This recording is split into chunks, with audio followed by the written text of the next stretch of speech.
Aleluia.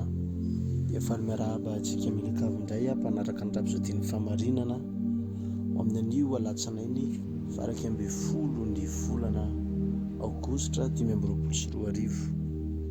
Fiadanan'i Jesosy Kristy Tompo ho amintsika mianakavy, ho aminao sy ny ankohonanao.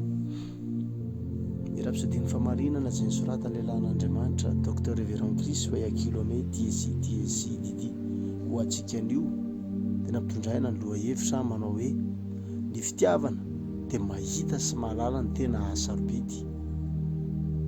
Ny fitiavana dia mahita sy mahalala ny tena hasarobidy. Janao voalohany toko faefatra andininy fahavalo ny andininy soratra masina fanokafana izay mivaky toy izao amin'ny anaran'i Jesosy. Izay tsy tia dia tsy mba mahalala an'Andriamanitra, fa Andriamanitra dia fitiavana.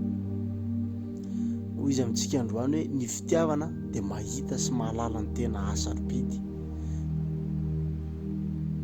Misy olona mandika ny fitiavana ho fihetsem-po sy fahasapahana na endrika ivelany, fa ny tena fitiavana dia tsy farita ny fihetsem-po na ny firaketam-pon'ny olona, satria ny fitiavana dia toetra n'Andriamanitra. Noho izany rehefa mijery amin'ny mason'Andriamanitra ianao vao tena mahafantatra sy mahatsapa ny tena hasarobidin'ny hafa. Izany no nitranga rehefa nandefa an'i Jesosy hamonjy ny olombelona Andriamanitra, hitany ny tena tombam-biditsika. Hoy ny Baiboly fa toy izao ny tiavan'Andriamanitra n'izao tontolo izao, nomeny ny zanany latokana mba tsy ho very izay rehetra mino azy, fa hanana fiainana mandrakizay. Jaona 3:9. Tsy tiany zavatra amin'izao tontolo izao, na trano na zavaboary izy, ny tontolon'ny olombelona ny tiany, na dia teo aza ny tsy finoana, ny fanesoana ary ny faharatsian'izy ireo. Tsy mahagaga raha milaza ny Baiboly ao amin'ny Romana 5:9 hoe fa Andriamanitra mampiseho ny fitiavany antsika, fa fony mbola mpanota isika dia maty hamonjy antsika Kristy. Hoy ihany koa ny Baiboly Andriamanitra no mampihavana izao tontolo izao taminy tao amin'ny Kristy, ka tsy nanisa ny fahotan'ny olona, araka ny Korinthianina 2:5-7. Izany ihany koa ny fiainana sy natiora nomeny ianao, tokony ho tian'ny hafa ianao na dia eo aza ny ataony na ny endriny. Jereo ary fantaro ny tena hasarobidin'izy ireo. Izany no hitan'i Jesosy, ary izany no nitezany antsika mba halala sy hampiatra izany. Raha tena tiany mpanota tokoa Andriamanitra, manao ahoana lavitra isika izay tokony ity, izay miaraka amintsika ao amin'ny Kristy.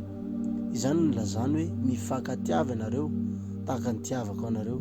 Jaona 3:7. Tsy nilaza izy hoe mifankatiava raha matio-tia izy ireo.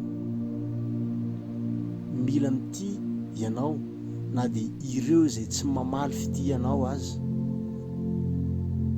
Ny faniliany tsy tokony hanakana ny fitiavanao azy ireo. Izany no karazam-pitiavan'Andriamanitra, tsy misy fetra, mahita sy mahalala ny tena sarobidin'ny hafa. Amen. Laha ohatra isika no nivavaka araka ny rapizodiny famarinana, tianao merina miaraka amiko an'izao vavaka izao amin'ny anaran'i Jesosy Kristy. Rahay malalo, misaotra noho ny fitiavanao izay mahita ambony ny endrika ivelany sy ny fihetsika, mahita ny tena hasarobidin'ny olona aho, ary tiako izy ireo tahaka ny tiavanao azy. Mandeha amin'izany fitiavan'Andriamanitra izany aho, manitatra ny fahasoavany sy ny fahatsaram-panahiny amin'ny rehetra tahaka ny tiavanao aho. Misaotra nampianatra ahy ity tahaka anao sy hitondra ny maro ho amin'ny fahalalana ny fahamarinanao, amin'ny anaran'i Jesosy. Amen.